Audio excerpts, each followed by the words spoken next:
It is my sincere pleasure to introduce you to our fabulous guest today. We have Diego Piacentini, who is the Senior VP of International for Amazon. He is a member of Amazon's executive team and has been there for the last 10 years.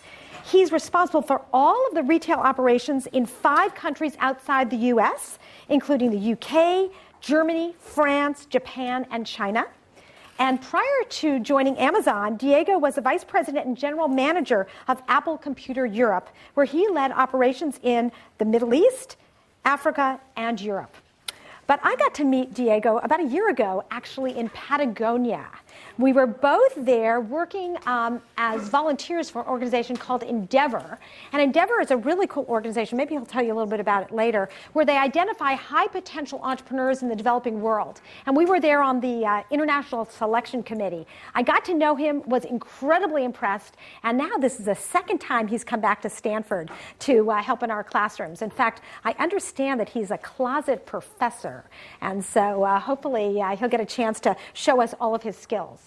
And I want to tell all of those people who are listening online and anyone who's in the class as well, you can follow us on Twitter at eCorner. Without further ado, Diego.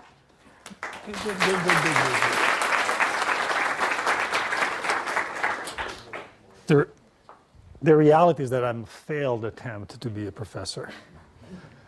So, and in fact, I'm going to start, good afternoon to everybody, by the way, with where a little bit of the 4 pieces of my career. Number one, as you can guess from the first 2, I'm Italian. I was born in Milan, Italy. I'm a big Inter fan, just in case you're wondering. And that's the alma mater I went to. That's my university. I'm a graduate in economics. I actually worked at university for 1 year after I graduated on some research on econometrics. And I was able to get a scholarship to go to Wharton. But then Fiat came, hired me, and I gave up the opportunity of going to Wharton. And it turned out that the destiny brought me to work for Apple and for Amazon, which is one of the most important things about someone's career, which is some point you have to be lucky to meet the right companies. And I was very lucky to meet what are today among the 2 greatest companies. So what am I going to talk to you about today? Tina asked me to talk about one thing, and I'm going to translate it into basically 2 things, which is how do we run a global organization at Amazon? Basically, almost half of Amazon $38 million of revenue comes from outside the US. You heard, Tina, that we have 5 countries. So you might wonder, wow, only 5 countries generate almost half of the revenue on Amazon.com. But obviously it happens that those are the countries that matter in the world. It's Germany, Japan, UK, France, and China. The other piece is how do we manage to keep innovating and obviously make sure that all the countries innovate too? And how do we run a global organization at the same time keep innovating, keep inventing things? Now, I'm going to create a little context. This is Amazon gateway page in 1995. The company, by the way, is 15 years old. And it started by selling only books.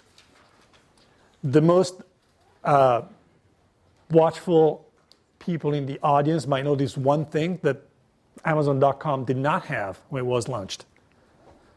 There is no search box. Basically, you could not search books. You have to browse. And it was 1 million books. Now, the search thing was added a few days later, but it was funny that when they decided to launch, they were behind with the search technology, but they decided to launch anyway because there's not much search around in the internet anyway. So, second piece of the point. Today, Amazon has 7 global sites: .com, UK, Germany, France, Japan, and Canada. As I said, almost half of the revenue comes from the countries outside of North America. There is one thing in common among all those websites, that although you might think that Europe and Asia and the US, they all have different cultures, different way to purchase products. What we've been able to build in all those 15 years is a very common technology, customer experience, and shopping experience across the sites. You see they're pretty much the same look and feel. There is the same underlying technology. Really, it's all the same. I'm going to talk about this, How can you achieve this in a company that has now today 40,000 people? And especially how you can keep, as I said, and I emphasize on innovating in those countries. Other piece, Amazon is a global company, and the first thing you want to understand is, by the way, the boxes are where the fulfillment centers are, the phones are where the customer service, and the A's is where the websites are. So what you're noticing is, where the corporate offices are, what you're noticing is, although we are in the countries that I mentioned, we have lots of operations in other countries. So for example, we have a customer service operation in Costa Rica. We have a development center in South Africa. We have several thousand employees in India, where we have customer service, software development, back office, retail activity. None of them is outsourced. Those are Amazon employees that live in those countries. So we have several operations in countries where we actually do not have maybe a website. There's also customer service in Ireland. Is a little hidden by all of the things there. Global strategy. So this is the first piece. Although the company started by selling only books online, Jeff Bezos' idea and vision was always the same from day one, which is building a place where people can find and discover anything they want to buy online at the lowest possible price. That was already part of the vision. The important thing for a global company, for a company that innovates, is to make sure that you stick to the vision. And obviously you have many ways to change and be flexible because the strategy changes, the execution obviously changes, but keeping the same vision in mind, it's been very important, and the same vision is exactly the same across all countries. To the right, you read, we strive to be Earth's most customer-centric company. Start with the customer and work backwards. Clearly, you would never heard a company saying, oh no, we don't want to be customer-centric. All companies say we're customer-centric. What you're going to learn today is what are the things that a company builds to make sure that customer-centric means something. Working from the customer backward means something. And I give you two examples. Number one is the technology that you operate with. Every single piece of code at Amazon has been written in-house. We have not bought any software from outside, well, also because there was no e-commerce software when Amazon was born. We don't rely on external outsources. We think that's the main asset. Example of customer centricity. When we launched the Kindle, one of the first things that we did was, since it's so easy on the Kindle to order a book, we thought, well, customers might place an order by mistake. So what happens when you place an order, a small button says again, did you place an order did you mean to place the order, or was it a mistake? So we give the customer the immediate possibility to cancel the order if it was a mistake. Usually, most retailers try not to take products back, try not to incentive customer to cancel an order. But this is an example of what customer-centric means. When we do and we work with new programs, new ideas, and we say start with the customers and work backwards, every time that we think a new program, we think, what is the customer thinking? What is the customer looking at? This is why, as a company, for example, we try to avoid marketing hypes. If you go on Amazon.com, usually you don't see things like, everything 99% off. And usually what companies do is raise prices and then say there is a promotion. Or, all the marketing messages or commercial messages that you see around. We try really, as a company philosophy, to avoid. We tell customers what the numbers are, what the discounts is, and try to be as truthful as possible. So those are examples of being customer-centric. Core values. As a global company, one of the things that you need to make sure that all the core values are the same. The core values evolve into leadership principles, but I want to talk about those. Customer obsession, I think I gave you an example or two before, so I don't have to repeat that. Frugality. I'm going to give you another example, which is something that happened in China. We are in China since 2004. I was there in 2005, one of my frequent trips and reviews. Harry Potter, I don't know, whether 5, 6, or 7, was being published in Chinese and shipped by our operations. And the day after it was shipped, I was right there. And the country manager was coming there, said, very, very proud, our competitor dropped the price, we dropped the price right now. Remember the vision of lowest possible price. And he said, great, what's next? He goes, what do you mean, what's next? Well, how many Harry Potters did you ship yesterday at a higher price? He goes, 5,000.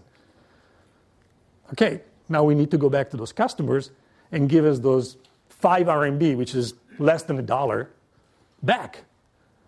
And this was like completely, the guy was completely out of his mind. What do you mean? They already paid, they have the product, why give them the money back? And again, this is something that probably no retailer had ever done in China before, but you think the Chinese customers didn't like it? So this is an example where culturally, quote unquote, culturally, you wouldn't do it because Chinese customers are not used to do it. But as a global company with the same principle of customer obsession, it turned out it was not only a good thing for the customer, it was also the best marketing activity we've ever done for that year. Frugality, same thing. The company had not a lot of money at the very beginning, so there was a concept of frugality, meaning that if you go to a hotel, go to Motel 6, then go to Hilton. And this is just an example. It was not just about hotels, but I'm just giving an easy example to understand. And we need to make sure in all 7 countries we're in, same approach happens. Ownership. Every single employee in the company has a vested interest. We used to have stock options, now RSUs, at every single level of the company. Either you work at the reception or you're the CEO of the company. Bias for action, which means if you see something wrong, fix it. Don't wait for some higher hierarchy person to tell you how to fix it. And I'll give you examples later. High hiring bar. Again, like for customer obsession, you never heard a company say, oh, we have a very low hiring bar. We hire crap. No, everybody thinks and they say they have high hiring bar. But again, and I'm going to talk about mechanisms. What is the mechanism that we use to make that happen? And one example is what we call bar raiser. A bar raiser is a person that usually doesn't belong to the department that is hiring the candidate, that has veto power to not hire a person if he thinks is not the right person for the company. So let's say I'm hiring a software developer for the payment team. There's going to be a bar raiser that does not belong to the payment team that makes sure that the payment team is doing the right thing. Because what usually happens, especially in companies that grow fast, is that you're always desperate to hire people, you're always desperate to finish a project, and sometimes you compromise on the quality of the candidates. If you have a bar raiser from an external group that does not have a vested interest, he will exercise the right thing for the company. So that's an example. And innovation, and you'll see this pervasive across this presentation. What is this? This is our business model. This is actually the back of a napkin that my boss, Jeff Bezos, drew on in 2003 when we were trying to build a document that would express the business model. In the middle, you see growth, because in our business, growth is what really matters. So we start from the top, selection.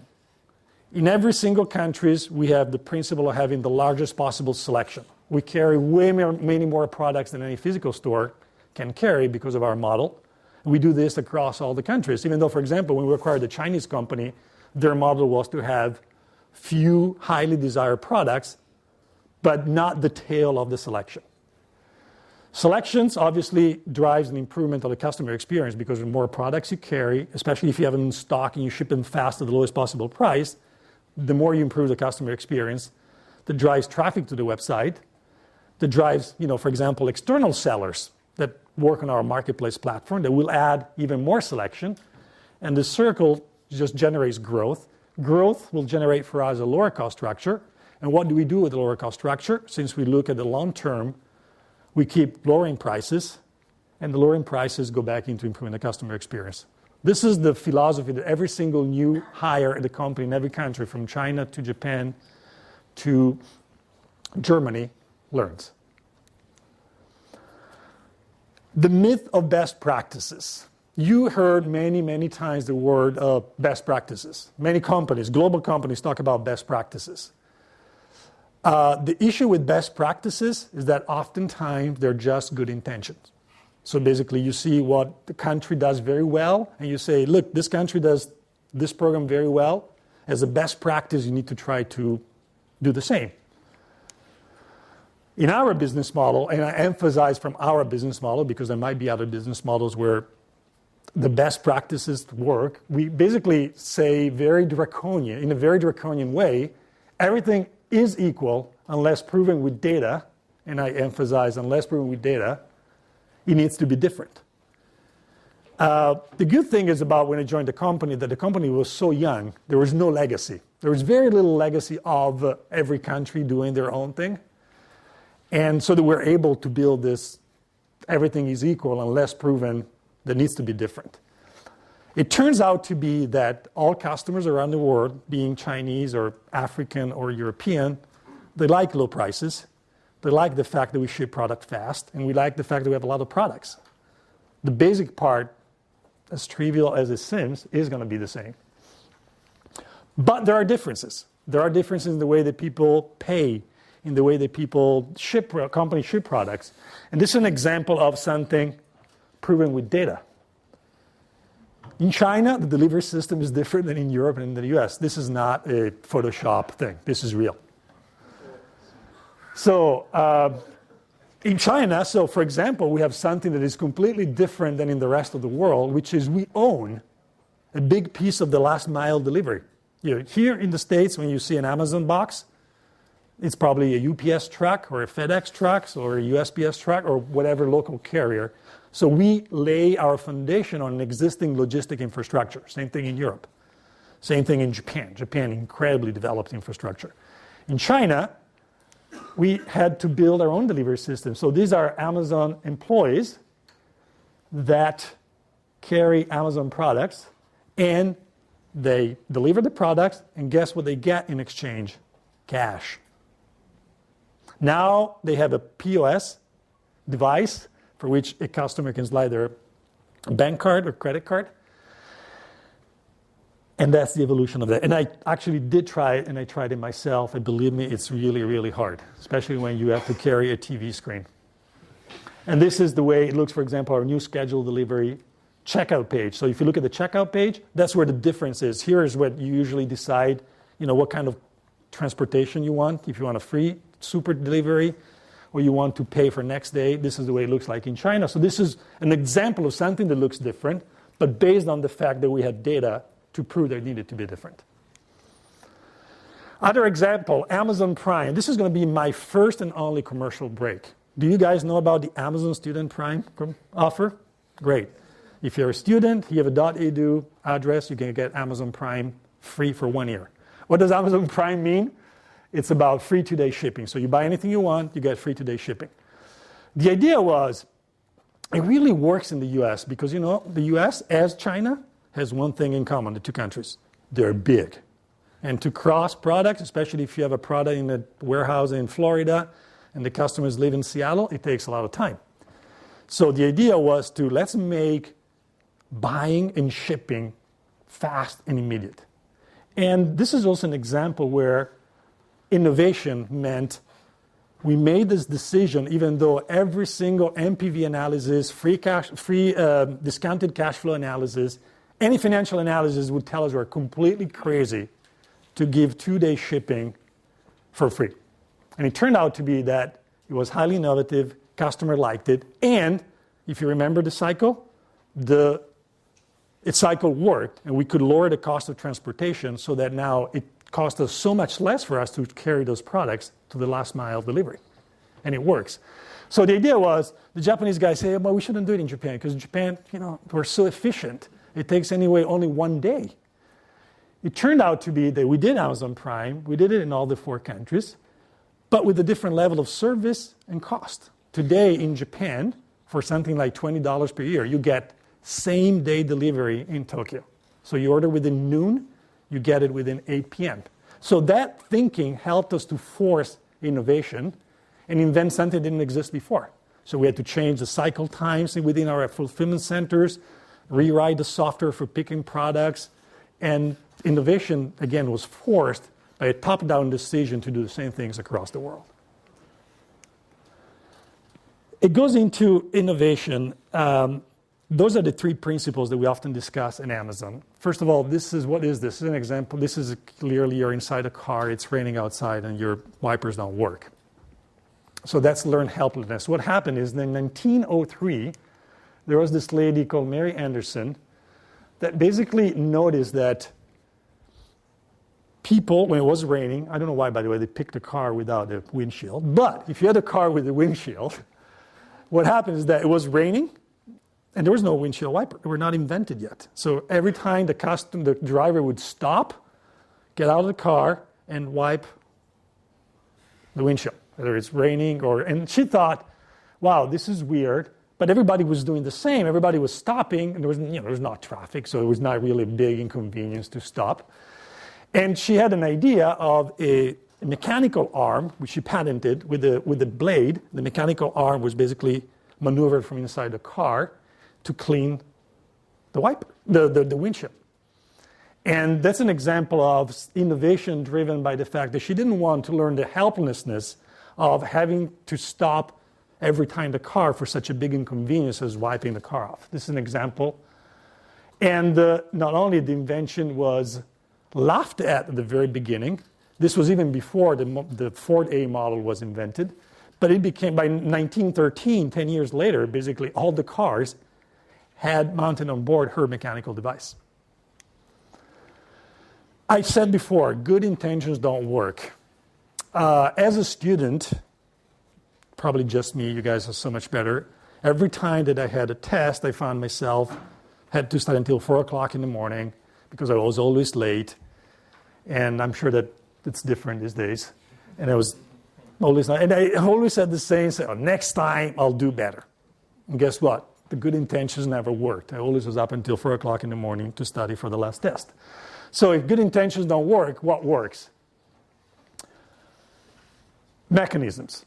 And I'll give you this example. This is a table. At Amazon, we do, as top managers to the lowest level, every 2 years, 3 or 4 days in customer service, just listening to phone calls and replying to emails of angry customers. And I'm telling you, it's really, really hard. And we also work in the fulfillment center for like 3 or 4 days to learn about things that happen on the floor.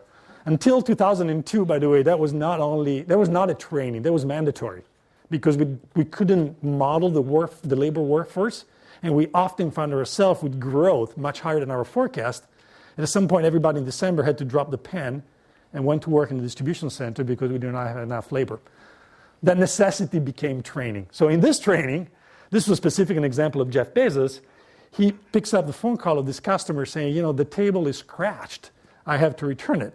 And the customer service rep sitting next to Jeff, that was basically his mentor, said, oh yeah, I know the story. I'm sure that we're going to ship it the same conditions. We're going to ship a different table, but has the same problem.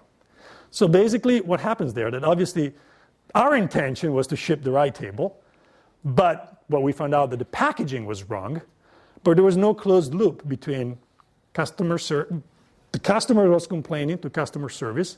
The customer service had no way to communicate to either the buyer of that table or the distribution center that table had a repetitive problem, which is the packaging was basically scratching the surface of the table. So, again, we obviously have the good intentions to ship products that are not broken.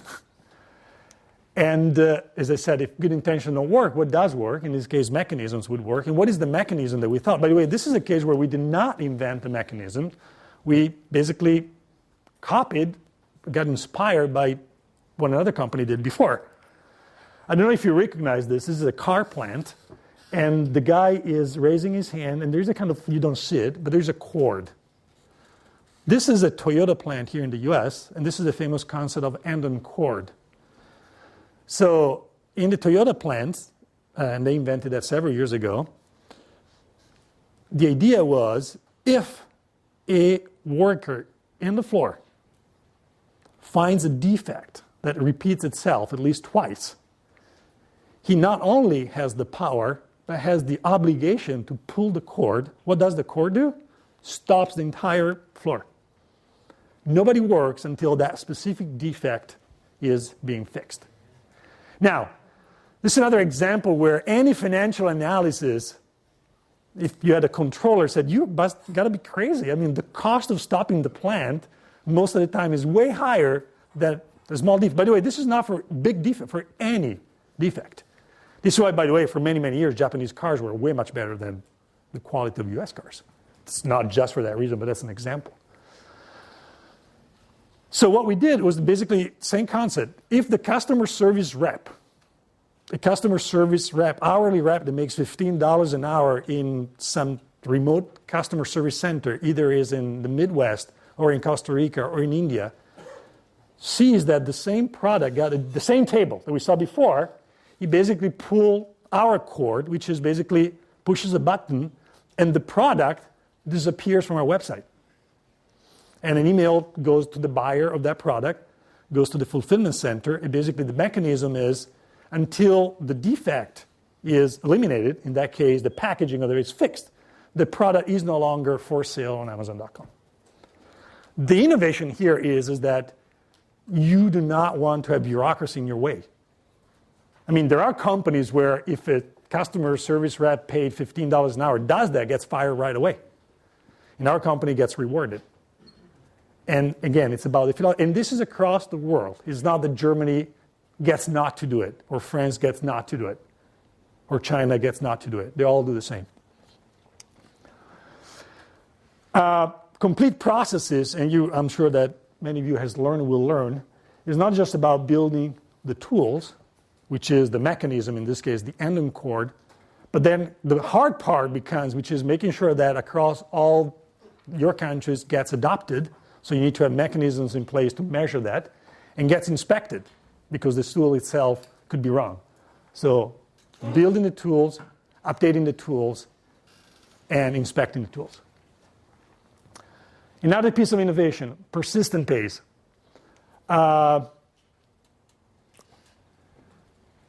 WD-40. I don't know how many of you recognize this product. When it was initially thought, was from some anti-rust product for rocket missiles. And it turned out to be that, and I'll go fast here, the word WD is water displacement 40th attempt. It means that luck and persistence made and created this product that turned out to be completely different than what originally the inventor wanted to do, but it turned out to be an incredibly successful product. That's why persistent pays. And I'm giving you an example of persistence and repetition and why learning from mistakes is important. At Amazon in 1999, we saw eBay doing auctions, and we had a great idea, we should do auctions too. But it was a very non-successful program, not thought through. The evolution of auctions, that was the first attempt, became Z-Shops. This would be prehistory for many of you guys. Z-Shops was basically an idea of fixed price, not an auction price, but it didn't work because we had no way to drive traffic to that until the aha came in 2000, which is great. The same product that are hidden in this Z-Shop corner of the store, we're actually going to add it to the detail page of Amazon, which is the most trafficked part of the site. So that customers, they want to buy Harry Potter, they could go there, and they could also see, they could buy from other sellers a lower price Harry Potter. So this was our third attempt. That in the fourth attempt became what used to be called marketplace. So the fact of hosting many, many, many sellers within the company. This was not only perseverance, but it was also the fact that it was not liked within the company. I mean, all the buyers, all the retail people are saying, well, we must be crazy. We're hosting competitors on our website. And the idea was, that's exactly what we want to do. The vision, remember, Earth's largest selection. This change in strategy was, we cannot build the largest selection ourselves alone. We need to have sellers. And this is the way it was created. Maximize experimentation. Making mistakes is incredibly important for an innovative company. So we do crazy experiments at Amazon. We do lots of web labs, A/B testing. Sometimes you see a treatment of a product, a program. You'll see different versions, and until statistically significant change happens, we can implement the change. But we make lots of mistakes there. The important thing is that you create an environment where making mistakes within a company is okay. It's encouraged. We do have an award at Amazon called the Just Do It Award, which is a big used Nike shoe. that we give to people that actually did something innovative outside of their task. So 2 requirements: it needs to be outside of your normal task, and it has to work. It has to be something smart. So we do incentive mistakes. As long as you don't repeat the same mistake, it's fine. Stay heads down. This is very, very important, which is focus on the long term. When the company in the early 2000s, late 1990s, had a lot of critics, people that did not understand the business model. This is an example of Business Week said, this is when Amazon, I think Barnes & Noble launched the barnesandnoble.com website, Walmart launched the walmart.com. Basically, the comment of the article is, all right, you children, Amazon, you played enough with that toy. Now the big boys, Walmart and Barnes & Noble, are coming online, and they're going to toast you. That was Amazon.toast. I wasn't in the company yet. It was 1998. Jeff Bezos had these big all hands because people was really worried about all those. There was another one, Amazon.bomb. This is, by the way, that article, the cover says the idea of Jeff Bezos of creating e-commerce was a silly idea. The employees were worried about it. What's going to happen to us? And he said, we need not to be afraid of what external people think. We're ready to be misunderstood if we believe strongly what we do. The only type of people we need to be afraid of is our customers if we make mistakes for them. By the way, things change quickly in the same barons. Now, totally things are different. And as following the wave of all the lovers of Amazon, there used to be all the haters, usually media, and it's human nature to copy it and perpetuate itself. Last, and again, a great example of how to make sure that the focus on the long term, which generates innovation, is very, very clear. This is Jeff Bezos' first shareholder letters. It's all about the long term. Because of our emphasis on the long term, we may make decisions and weigh trade-offs differently than other companies. This shareholders letters today gets attached to every single year shareholders letters to just show the vision being the same, that we have changed the strategy and the execution, but that's always what we want it to mean. And I think this is the last slide. This is the second piece of the commercial. We always want to recruit great people. You guys are great people, so if you want to think about working at Amazon, this is the way to do it. This is the way to do it. And I think we're ready to take questions. You want to say something?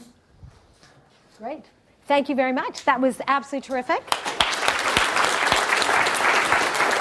Great.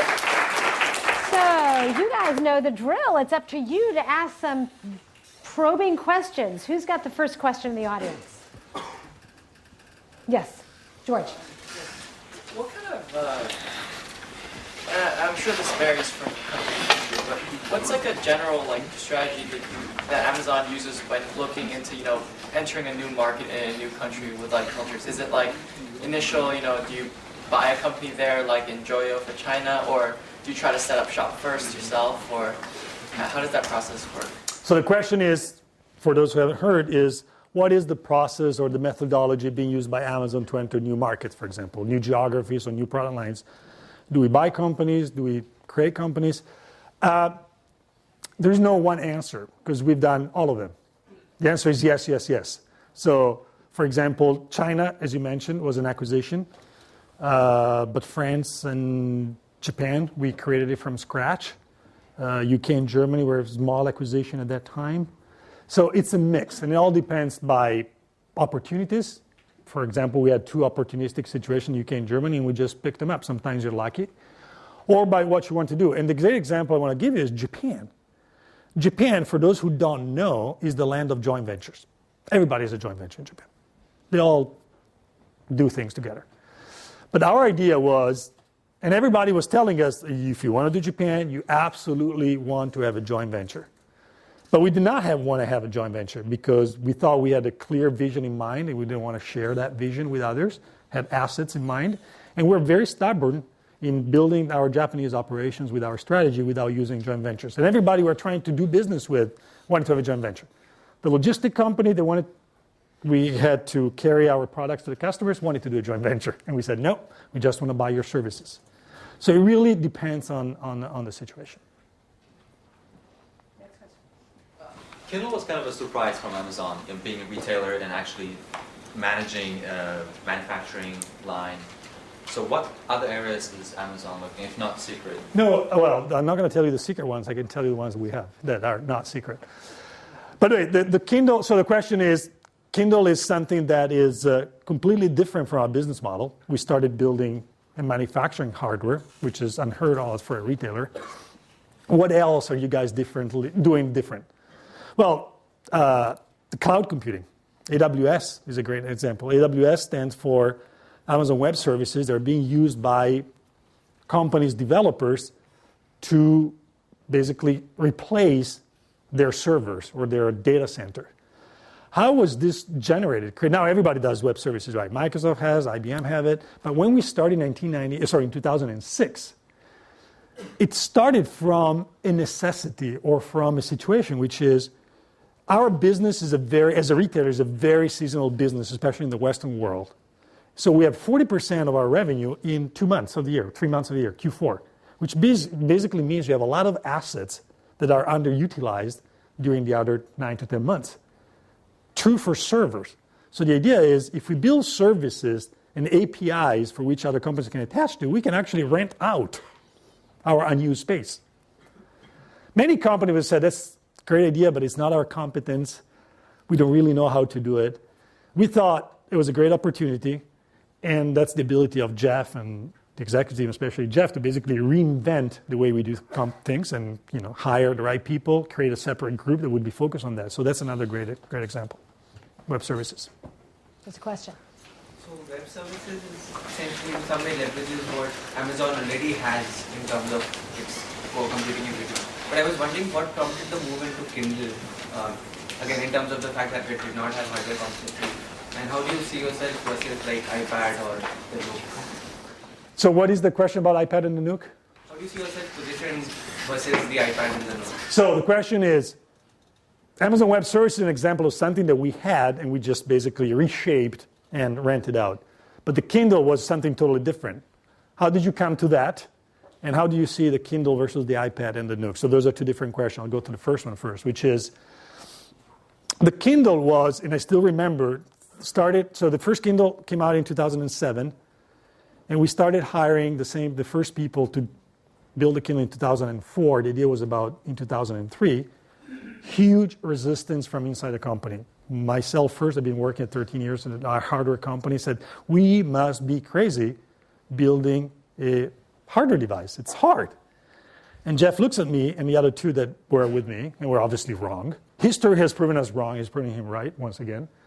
Which is, yeah, you're right. We don't know how to build hardware. Guess what? We're going to learn.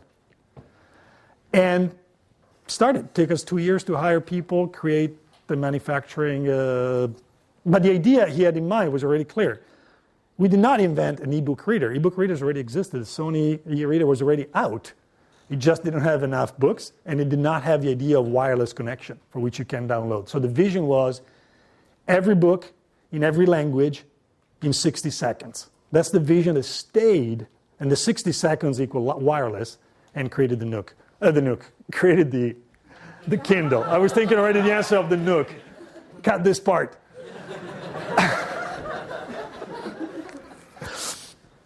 And yeah, it is really funny, actually. And I also remember one of the things that, because obviously, if a customer buys a digital book, and now the customers buy way more digital books than physical books, the same customers, you cannibalize the sales of physical books, right? But the idea behind was, and I still remember the exact statement, which is, we don't want to be Kodak. We don't want to be a company that relies on printing pictures, to see this huge revolution of the digital imaging coming, and doing very little to change the printing the picture business model. Books was, the biggest cash generator for us, and it was a big, bold move. iPad is a huge tailwind for Amazon. iPad and all the same class of computers, all the iPad tablets competitors that are coming out, will come out, are going to be a huge tailwind for Amazon, because basically are going to have more and more people shopping online at different times of days and different locations in the house. We just launched an iPad application called Windows Shop They redesigned completely the way that you can do shopping. So, in fact, it's a different browsing experience. You don't have a mouse, you don't have a click, you have pinching, you have expanding. And so we're using the iPad as an example of evolved shopping. And I'm not going to say anything about the Nook. Great. So you talked a little bit about your strategy for entering different countries, but could you maybe talk a little bit about how you prioritize which countries to actually go in, like just the progression over time? So the question is, you told us how you make decisions, but how do you prioritize the countries? It's easy. We started with country number 2, then we went to country number 3, and number 4. We looked at the GDP. That's the most important part. And it did happen when we started in 2000. UK, 1998, UK and Germany were the 2 largest economies for e-commerce. Then we went to Japan, which was the number 2 in GDP, and then we went to France. And by doing those 4 countries, we actually, with the US, there were the 5 countries where 95% of e-commerce was happening at that time. So countries where payments were evolved, infrastructure was evolved, internet penetration was evolved. So those are very easy decisions. The hard decision was, do I keep expanding in Europe? Do I do China? And we decided to do China because it's one of the things where 10 years from now, you definitely want to be a winner proposition in China. But more countries are going to come up, and usually the decision is simple. It's really size of the country, size of the opportunities. Great. Back there. Can you talk more about how Amazon dealt with the bigger players like Walmart coming in when Amazon was a small company? Question is how Amazon dealt with Walmart and other big competitors when they came in. The answer is very easy. Be focused on the customer. Just keep improving the customer experience. Just making sure that the customer is happy. Customer keeps coming back. That doesn't mean we ignore competition. I mean, we monitor competition. We look at what they do, selection they carry, the new technology. We do have a benchmarking activity. But the idea is stay head focused on the customer experience. That's what it is. I'm going to chime in with a question. Sure. So we spent a lot of time thinking about startup companies and the whole sort of Silicon Valley venture-backed background. And here this is a big company, up in Seattle no less. And the question is, how do you maintain an entrepreneurial spirit as the company is so big? I'm going to guess that there's got to be a lot of infrastructure. There have to be rules. How do you keep this innovation and entrepreneurial spirit alive in such a big company? That's a great question, and since you had a mic, so everybody heard it, right? So we actually did have a meeting recently, an offsite meeting with Jeff and the management team, which is, how do we see the company at $100 billion and still be proud of the company, of working here? And the answer was, well, we need to make sure that the company stays as it is today. That's a good intention. So what are the mechanisms to make it work? It's very, very, very, very, very hard. I said very 5 times. What we are trying to do are things like keeping hierarchy flat. We try to have very few levels between Jeff, us, and the rest of the company. So we have a rule for which every single vice president should never have less than 7, 8, 9, 10 people reporting to them. At that point, if you have many people reporting to a vice president and you use the same methodology, you keep the company pretty much flat. And then things like, making sure that people are encouraged to make experimentation, are encouraged to make mistakes. It's part of the philosophy. Believe me, if you start from the top, it really, really makes it easier to reach that objective. Great. So But it's hard. question from Steve Blank. Sure. Steve. So besides the Kindle and AWS, which I think are spectacular innovations, It had nothing to do with them. but if I look through the history, Amazon acquired something like 20 some odd companies since 1997. How many of the founders are still at Amazon? Of those companies, by the way, some of the names of the companies would give us a root canal thinking about the mistakes we made. But I would say that IMDb, I don't know, this is the biggest movie website in the world, which belongs to the founders, is still there. And IMDb was acquired with the intention of just leave them alone. I would say there are just a couple examples. And is that a strategy? Is something to learn from? Is that? I mean, this brings up, large company buying disruptive innovation. How do you integrate it? How do you not integrate it? That's a very good question. Every single case is totally different. And the good thing is, never apply a cookie cutter approach to this. There are some companies that we want to integrate, especially maybe the back end. You buy another retailer, you want to make sure that it's hooked up to our inventory management system. Don't change the customer experience on the front, but make it way more efficient. That's one example. Other companies like NDB, another company that we acquired called ShopBop, which is a fashion retail company, we didn't do anything. Is this a bad sign? Should we leave the room? Anyway, so we didn't do anything. Others, like the company we acquired in China, Joyo, the idea was to fully integrate and make it become Amazon. We knew from the moment that we acquired a company, actually from the due diligence, pre-acquiring a company, that management team, 2 years later, would not be around. Actually, 6 months later, they were all gone. So it all depends. There's not one single recipe. Great. Do you have a question from the audience? Great. I was wondering, from personal experience and also your experience with Amazon, what do you think are the differences between European, specifically like Italian consumer taste versus American taste versus some taste in Asia? All right, did you hear the question? No. The question is, our customers in Europe, for example, in Asia, have a different taste for products, for buying products. And he asked specifically about Italian and Americans. When it comes to buying clothing, I can tell there is a difference. Especially if you live up in Seattle, oh my God, there's a big difference. But anyway, the merchandising organizations are all local. So there are products that are clearly easy to identify because they're pretty much steady. There's very clear data on the demand, like books, music. They're all different by countries. But the forecasting algorithms we build, they are the same. So we do have a way to identify how demand spikes in different countries. There are global phenomena that are bought anywhere in the world, like Harry Potter. Pretty much have the same curve, the same demand. And we can predict exactly, looking at how much Harry Potter 5 did, how much Harry Potter 6 is going to be doing in exactly every single country. And then there are fashion-driven products. Fashion-driven products, those are the most difficult to forecast. It is still an art more than a software system. So it all depends on the type of products. So, Diego, let me ask you another question. This is a personal question. What keeps you up at night? I mean, what are the biggest challenges that you face? Here you work in this company, it's a well-oiled machine. What are the biggest challenges you face? So the good thing is that I do sleep, literally. Now, in between those, I would say it is still about how do we make sure that we keep innovating on the customer experience? How do we make sure that we don't fall in love with our number one position?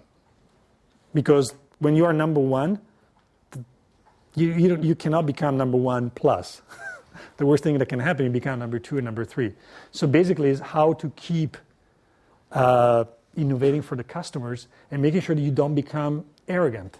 You don't become unnice. And when you become a big company, it's easy to be perceived as such. So this is something that really keeps us awake at night, and it's something that we need to work on. Like example, how to establish a relationship with the authors that is not a cyborg relationship, that we are not just a machine for which the authors are happy if we sell lots of books, they're unhappy if we don't sell enough books. And those are all things that are, as I said, really, really hard. So it's basically pretty much the same answer I gave before. Great. Any other questions? Yes, right here. Kind of with regards to your experience at Endeavor working for entrepreneurs in developing countries, do you really see a difference between entrepreneurs in developing countries and those new in Stanford and Silicon Valley? So the question is about my non-paid work experience with Endeavor, and if I see differences between entrepreneurs in developing countries and maybe entrepreneurs here in the US or in Europe. Is that a good summary of the question? I would say no, and I'd like to hear your opinion too. For two factors. Number one, most of the time, those entrepreneurs, they have an education experience or a work experience coming from either the US or Europe.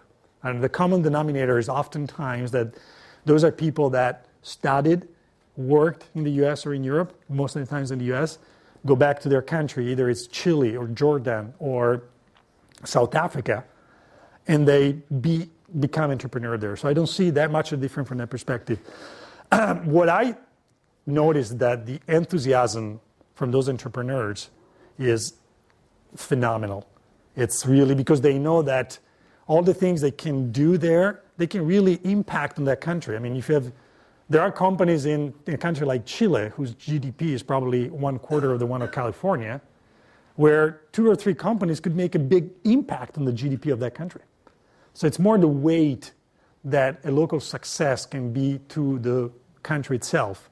Because if you think about it in the US, I mean, even a huge success like Microsoft or Amazon or Apple, they're a small fraction of the overall GDP of the United States. I agree with you completely. In fact, I'd say that one of the differentiators is in these countries, they're actually tackling really big local problems. So not only are they motivated to support themselves, they're motivated to really do something that's going to have a big positive impact. Yep. Another question, yes.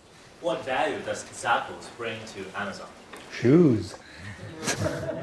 The question is, what value is Zappos bringing to Amazon? For those who don't know, Zappos is a big shoe retailer that we acquired recently.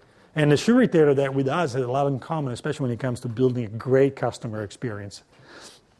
So it really helped us to make a strive into the fashion business, something for which Amazon was not, and it still is, very little in the top of the mind of customers when it comes to products. If you say Amazon, people would say books, music, electronics, but seldom would say shoes and apparel. So this is why Zappos was part of the strategy of keeping a separate brand, recognized Amazon as part of a fashion company. Yes? Good. I'm curious about how Amazon approaches the M&A process. I mean, do you have an internal team that is continuously tracking new companies? And if so, I mean, how do you make sure that the company that you're acquiring fits in your philosophy, in your culture? Sure. So the question is basically, how do you do M&A? How are we organized, and how do we make evaluation? So to the first question, which is, do we have an internal group? Yes. It's such an important asset of the company that is something that we don't want to give out that much. It belongs to the way we do business. Also because our philosophy is so peculiar, is so unique, that you don't want to teach to a banker or an external company every time the way we look like. Which, by the way, a parallel I'm drawing here, even executive search. Most of the executive search at Amazon is done internally. We have an executive search team. So we seldom use external search companies. So that was the answer to your first question. And the second one is, the portfolio company we look at it's very difficult to give one answer. It goes from, Zappos as a retailer to a technology company to we acquired a company that helped us take pictures of barcodes for mobile computing, which is going to be the next big evolution of e-commerce. So it really depends on every company. We do acquisition of multi-$100 million to acquisition of a few $1 million. So we have a very qualified team of business development experts that work with the business owner of that team. The good thing is that we at Amazon, and this makes me smile when other companies have it, we don't have like a strategy department. You hear companies have a chief strategist officer, like if thinking strategy is different than thinking your own business. There's not such a thing. Every single owner of the business needs to know what the strategy is, whether it's growth or acquisition or organic or other way. Great. I'm going to give the last question to Steve Blank. So what's interesting about Amazon is it's followed the model of Apple, Oracle, Microsoft, where the founders were the exceptions that actually stayed running the large corporation. In fact, most entrepreneurial startups see the founders replaced by an operating exec.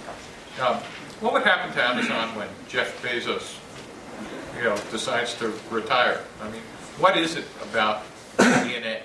So the question is, Amazon is a company in a small handful of companies like Apple or Oracle or who else did you mention? Microsoft. Well, but it's gone. For the first 15 years. And Apple, Steve came and went. So the question is, what happens if and when Jeff goes away? So first of all, Jeff is really young and not going to go anytime soon. He owns a big chunk of the company, and he's so passionate about building the next thing.